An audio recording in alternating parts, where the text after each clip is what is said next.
घर में भूत बाधा है, प्रेत बाधा परेशान कर रही, जिसे नकारात्मक ऊर्जा नेगेटिविटी कहते हैं। अगर आपके घर में ऐसा कुछ भाव आपको लग रहा तो पहले तो आपको चेक करना चाहिए कि है भी कि नहीं है। तो उसका उपाय क्या है? उसके चेक करने के अनेक उपाय हैं, लेकिन एक बड़ा ही उत्तम उपाय है कि आपके घर पर नकारात्मक ऊर्जा है, आपके शरीर पर नकारात्मक ऊर्जा है अथवा नहीं। आप नोट करिए, 5 लौंग लीजिए, फूल लगी भाई। उन लौंगों को अगर घर पर चेक करनी है तो आप द्वार पर बांध दीजिए काले रंग के कपड़ा में। शरीर में आपको अगर अनुभव करना है तो आप काला रंग का कपड़ा लीजिए और कलाई में बांध लीजिए। बांधने के बाद मंत्र नोट करिए, बाद में भी आप सुन लेना, बड़ा ही पावरफुल बीज मंत्र है। ओम बागेश्वराय वीर वीराय फट स्वाहा। बोलिए, ओम बागेश्वराय वीर वीराय फट स्वाहा। ओम बागेश्वराय वीर वीराय फट स्वाहा। इस मंत्र को 17 बार या 108 बार बोलेंगे तो आप जो है बोल करके लोगों का कपड़ा हाथ में बांधेंगे।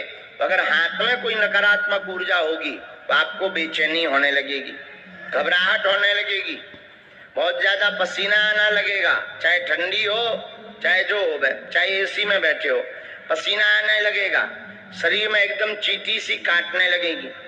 अगर घर में बाधा होगी तो भयावह, बांधने वाले व्यक्ति को भयावह डरावने स्वप्न आने लगेंगे। उसी दिन से आप समझ जाइए घर में नकारात्मक ऊर्जा है। अब बंद करना है तो क्या करें? अब भाई खोल तो दिया, ये लगातार ना बना रहे।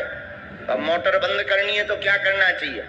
तुरंत वह कपड़े की लौंगों को लाकर अपने सिर के ऊपर से उतारा करके बहते जल में उनको बहा देना चाहिए। महाराज उपाय क्या है? फिर ये तो अभी आपने पता किया है कि है भी कि नहीं। फिर आपको अपने घर पर जो है हनुमान चालीसा के रात्रि में 12 बजे से 2 बजे के बीच में हनुमान चालीसा के पाठ आपको 100 पाठ करना है 40 दिन तक। और वो ना कर पाओ तो आप बागेश्वर धाम पर मंगलवार को जो बागेश्वर बालाजी का दरबार लगता है उसमें आकर के बैठ जाओ। कैसी भी नकारात्मक ऊर्जा होगी सब बालाजी के चरणों में बंध जाएगी। दूसरा, कोई मनोकामना पूर्ण नहीं हो रही, जॉब योग, विवाह योग, भवन योग, भूमि योग, इन सब के लिए आप अगर आशीर्वाद पाना चाहते हैं, पर्चा नहीं बन पा रहा तो क्या उपाय करें? दूसरा और अंतिम उपाय जो सन्यासी बाबा ने अभी सोमवार को दिया है उसके बारे में और ध्यान से सुन लो।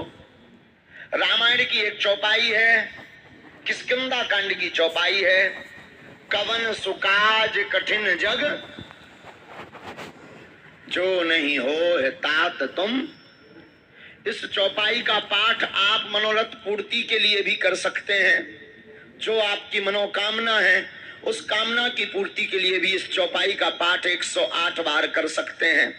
और अगर आप अत्यधिक बीमार हैं, अत्यधिक रोग से ग्रसित हैं, दवा काम नहीं कर रही, हॉस्पिटल में भर्ती हैं, तो अगर कवन सुकाज कठिन जगमाही की चौपाई से कार्य सिद्ध नहीं हो रहा तो आप चौपाई हनुमान चालीसा की कर सकते हो। नासे रोग हरे सब जपत निरंतर हनुमत बीरा। इस चौपाई को 108 बार बोल करके, और उपाय वही करना है। मनोरथ पूर्ति के लिए सुपारी रखनी है, बीमारी के लिए जल रखना है, मनोकामना की पूर्ति के लिए सुपारी को लाल रंग के कपड़े में बांध कर रखना है, और बीमारी के लिए जल को कटोरी में रखना है। जल की कटोरी जल को रोगी को पिलाना है, और सुपारी को अगर आप मनोरथ पूर्ति के लिए रखना चाहते हो तो पूजा मंदिर में रखना है, और 5 आहुति सन्यासी बाबा के नाम की देना है। तुम पाओगे कि 21 पेशी होते होते तुम्हारे जीवन में बिना पर्चा बने, बिना अर्जी लगे कृपा होने लगी है। इन दोनों चौपाइयों का उपयोग सन्यासी बाबा की प्रेरणा अनुसार जो हमें आदेश लगा, जो हमें उनकी भाव जो उनके प्रकट भय, वो हमने आप सबको बता दिए। बड़े प्रेम पूर्वक बैठो, जिनको हम बुलाएंगे उनको आना है, राम नाम का जप करना है, कम चर्चा करनी है, 1-2 मूल प्रश्न अपने पूछना है जो जरूरी है, मूल। बाकी सभी प्रश्नों पर तो मुश्किल है, क्योंकि आदमी की खोपड़ी है, 50 प्रश्न नए प्रकट हो जाते हैं। बोलो सीताराम। और किसी भी व्यक्ति को किसी भी प्रकार का शुल्क, फीस, दक्षिणा